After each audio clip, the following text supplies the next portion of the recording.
Bueno, y trajo una onda de especie de cantante de boleros, ¿no? Está con nosotros Marcelo Viso, nuestro gran columnista de economía. ¿Cómo te va, Marcelo? Buenas noches, Héctor, y buenas noches a todos, por supuesto. Gracias por el gran esfuerzo que hiciste, Marce, para llegarte al canal.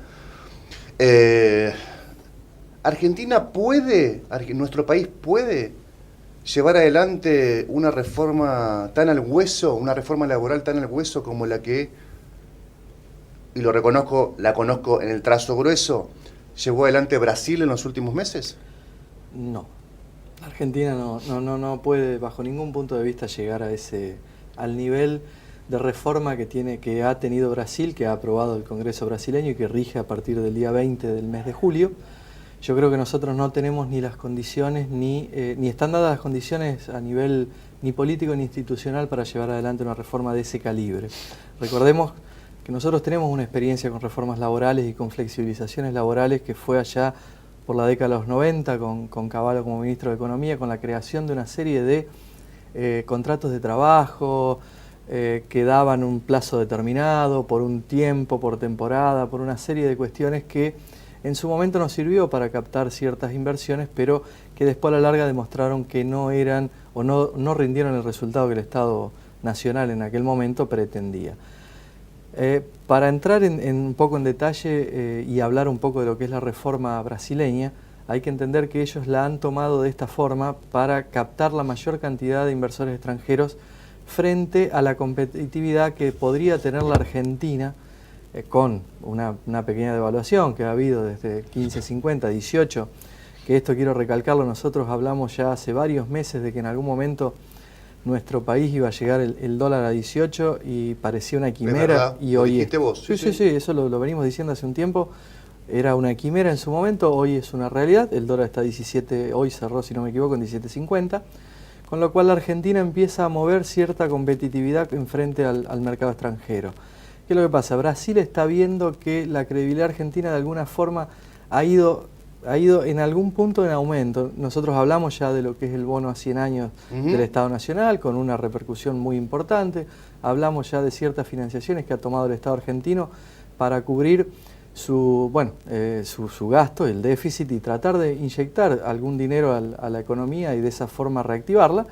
Entonces Brasil está empezando a abrir el paraguas frente a su propia crisis política y su propia crisis institucional. Recordemos que nosotros hablamos hace unos 15 días, y estamos hablando de 15 días atrás, está más o menos el día 14 de julio, acerca de la posibilidad de un juicio político al presidente brasileño Michel Temer. Desarrollamos puntualmente todo, cómo era el panorama completo. Con extraordinaria capacidad de síntesis y muy meticuloso. Me lo han recalcado muchas personas que vieron aquel programa, Marcelo. Sí, en realidad muchas gracias a todos. He tenido algún comentario también. Uno conoce porque ha estado y he desarrollado trabajos allá durante mucho tiempo y conozco un poco desde dentro la política brasileña, tanto la política como la legislación brasileña. Hay que tener en cuenta que luego de toda esta movida de la reforma laboral, la captación de empleo, un guiño al empresariado brasileño, Michel Temer consigue los 167 votos que le permiten continuar y terminar su mandato. Eso fue durante esta semana, fue en estos días, donde el Congreso emitió su votación y él va a poder terminar el mandato, que en realidad no es suyo, sino es de Dilma Rousseff, y él como vicepresidente, él va a poder terminar ese periodo. Con un pedido de indagatoria de la justicia ahora Temer. Sí, bueno, por supuesto. Hay una serie de movidas judiciales en contra de todos los que fueron candidatos, ya lo hablamos, y un poco cabe recordar lo que pasa con Lula da Silva. Y Lula da Silva puntualmente, más allá de Temer, es un expresidente. ¿Por qué? Porque Lula da Silva llega a la presidencia por su actividad como sindicalista. Él ha tenido mucha actividad sindical dentro, más que política en su vida. Luego comienza a hacer política y por el Partido de los Trabajadores, el famoso PT, llega a la presidencia de Brasil. Pero aquel Lula que llega a la presidencia de Brasil cuando se presenta por quinta vez como candidato, ya llega con el acuerdo de cierto establishment del empresariado. No tiene nada que ver con aquel Lula que era 100% PT que se presentó la primera vez. Es más, el PT, si hoy se realiza una votación, una polarización de votos, en Brasil el PT no gana una elección, tiene que ganarla junto y dentro de un frente. El otro día hablamos del PSDB, el PMDB, una serie de partidos que van amalgamándose para crear un frente que le permite tanto a Ignacio Lula da Silva, Luis Ignacio Lula da Silva y a Dilma Rousseff llegar a la presidencia, como a Temer llegar a la presidencia por intermedio de todo esto. Bien, Brasil, hay que entender esta mecánica. Brasil tiene una presencia sindical, pero no es ni mucho menos la incidencia sindical que tiene la Argentina o la presencia sindical que hay en la Argentina. La presión de los sindicatos en Brasil es una presión lógica de cualquier país latinoamericano, con leyes, hasta este momento, leyes que protegían al empleado y que obligaban a la empresa de cierta forma a lograr acuerdos y convenios colectivos. Hoy, dentro de las modificaciones, vamos a hablar en primer punto de la modificación que se hace sobre los convenios colectivos en Brasil. Ya no existe la obligatoriedad de tener un convenio colectivo. Hoy empieza a regir tanto el convenio individual trabajador-empresa como los convenios empresarios en empresas individuales, es decir, de todos sus empleados con una empresa en particular y no con el convenio colectivo de la actividad. Esto es algo que nosotros en nuestro país no lo hemos implementado nunca y yo creo que no se va a poder implementar porque me parece que choca de frente con lo que dicen algunos artículos de la Constitución Nacional acerca de la defensa del trabajo y los derechos del trabajador en particular. No puede dejar, nuestra justicia no deja al arbitrio de un particular o de un ciudadano de a pie, como vos siempre hablas, la defensa de sus propios derechos, sino que la articula para garantizar de alguna forma que esos derechos sean cumplidos. Entonces ya estos dos puntos lo veo muy difícil de implementar en nuestro país. Los puntos que vamos a hablar ahora es sobre la creación de nuevas figuras de trabajo. Me parece que podrían llegar a tener alguna permeabilidad dentro de lo que es el gobierno argentino. El primero es la creación de lo que sería, lo que ellos llaman un trabajador autónomo exclusivo. Es una suerte de trabajador monotributista que puede prestar servicios en forma exclusiva a un solo empleador. Sí. Recordemos que nuestra legislación, en realidad no nuestra legislación, sino la jurisprudencia argentina, es decir, los juicios laborales, los resultados de los juicios laborales en su conjunto, hablan de que si la persona tiene un componente, es un monotributista que paga su componente impositivo, el componente de jubilatorio y el componente de obra social por su cuenta, y hay una sola empresa a la cual él le presta servicio, se presume que existe una relación de dependencia con esta empresa. A los 2 años, Marcelo, me parece que indica la ley argentina. No, se presume. La relación de dependencia en sí, para la legislación argentina, es una persona que tenga como único trabajo el que está ejerciendo. La prestación de servicio de un monotributista, si únicamente le factura a una sola empresa, se presume que hay una relación laboral. Tenga el plazo que si... Es muy difícil de llegar a demostraciones y sobre todo con la inversión de la carga de la prueba. ¿Qué quiere decir? Si el monotributista declara que trabajaba en relación de dependencia y que a él le sugirieron esta inscripción para poder saltar los costos de cargas sociales, probablemente cualquier juez laboral le dé la derecha al monotributista y el empresario tenga que probar que no, que la persona se inscribió por su propia voluntad y que obviamente le trabajaba solamente a él.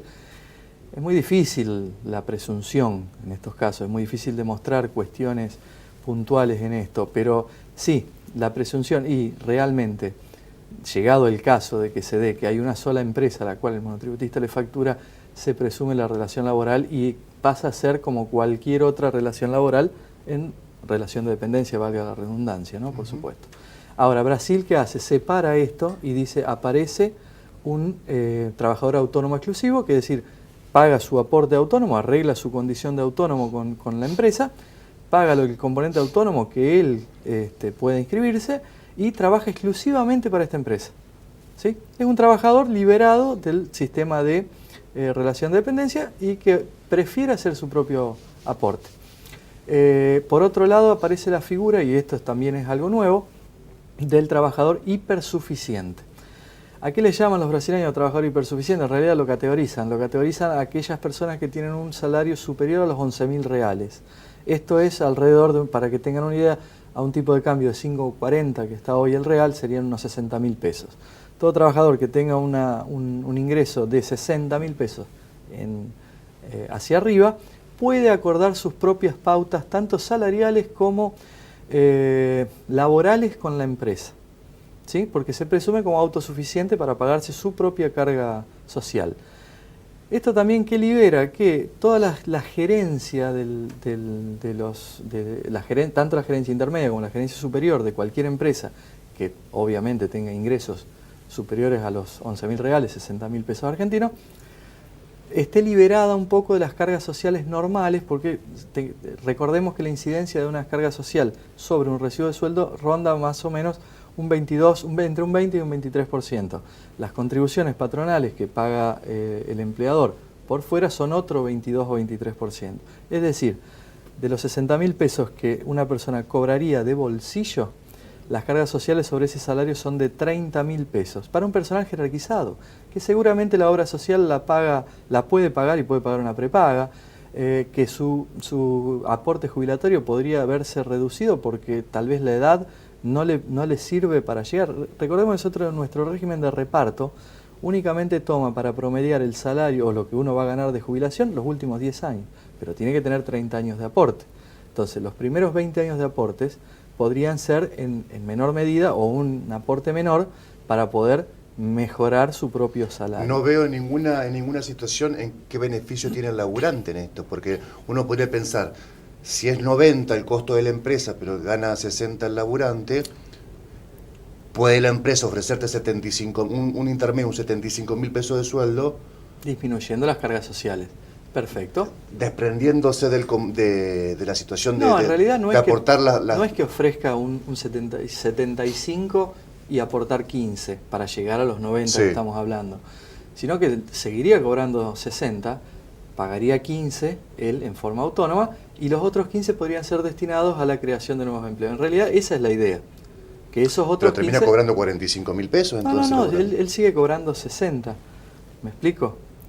Cuando en realidad 60 son de bolsillo, para que llegue a unas cargas sociales de 90. El sueldo debería ser de 75, le descuentan 15 y 15 pone la empresa. Ahí se llega a los 30 de cargas sociales. Él sigue cobrando 60 de bolsillo. Y 15 quedan supuestamente liberados para la creación de nuevos empleos. Eso es lo que se busca con la toma de este tipo de decisiones. Nosotros en la Argentina lo que se está hablando aquí o con lo que se está haciendo una especie de cabildo abierto acerca del proyecto de ley es acerca de mejorar los costos salariales, es decir, para que bajen los costos salariales deberían bajar, por supuesto, y por ende los porcentajes de recaudación de cargas sociales, o mejorar las condiciones, o la creación de programas, como en algún momento se habló del programa de primer empleo, con una disminución importante de cargas sociales durante un tiempo. Ahora, lo que no veo claro es que deje de existir la relación de dependencia, o que se limite esa relación de dependencia. ¿Por qué? Porque hay muchos trabajadores, y esto hay que ser realista, estamos hablando de casos que son prácticamente únicos, personas que se pueden pagar su propio aporte autónomo. No es el general en la Argentina ganar 60.000 pesos mensuales. Es algo realmente difícil de encontrar. Hoy un sueldo promedio de un gremio medio ronda los 15.000 pesos, 13.000 o 12.000 de bolsillo y un 16, 17 de liquidación, es decir, un promedio más o menos de 15. Entonces, es prácticamente imposible llevar adelante este tipo de medidas. Por ahí se podría ver con buenos ojos la creación de este monotributista exclusivo. ¿Por qué? Porque la persona puede elegir su condición. Nadie está obligado, ninguna empresa va a poder obligar a nadie a realizar una inscripción, pero si yo no tengo trabajo y la alternativa es no trabajar o anotarme de esta forma, me parece que es una alternativa válida para llevar adelante. ¿Por qué? Porque los aportes se hacen, la obra social se tiene y incluso se pagan hasta impuestos por la prestación de servicios y la realización de trabajo. Lo que pasa es que cuando la patronal te quiere echar, bueno, ese es otro ¿qué punto. ¿Qué firmas vos con un contrato de servicios, un contrato de obra? No, el contrato de servicio existe hoy. Y se puede rescindir cuando quiere la patronal. El contrato tiene distintas cláusulas. Así como hay cláusulas de derechos, hay cláusulas de obligaciones. Las cláusulas, esto ya es entrar en terreno contractual, ya es otro tipo de, no es derecho laboral, sino estamos hablando de contrato. El contrato de provisión de servicios tiene cláusulas que especifican en qué momento termina, cómo termina o cómo puede ser resuelto ese contrato. Entonces la patronal no es que puede elegir el momento que quiera, eso se pauta antes de comenzar la relación de prestación de servicio. Entonces puede ser por un tiempo determinado, no lo veo claro, ya hubo ese ensayo en la década de los 90 y no prosperó. Puede ser para la concreción de una determinada obra, por supuesto. Es como si uno particularmente... Un arquitecto construye la casa y cuando se termina la casa termina el contrato. No vayamos al arquitecto, vayamos al albañil, que es el que lleva adelante la obra, no, tal vez no el que la supervisa, pero el que la lleva adelante y el que trabaja con sus propias manos en el armado. Uno lo contrata y por lógica no estamos acostumbrados. Para que se den una idea, existen dos clases de contrato, el contrato verbal y el escrito. Nosotros normalmente utilizamos para este tipo de cosas contrato verbal. Llamamos a un albañil y le decimos arreglame determinada cuestión y le pagamos lo que él nos exige. Terminada la cuestión, termina ese contrato verbal.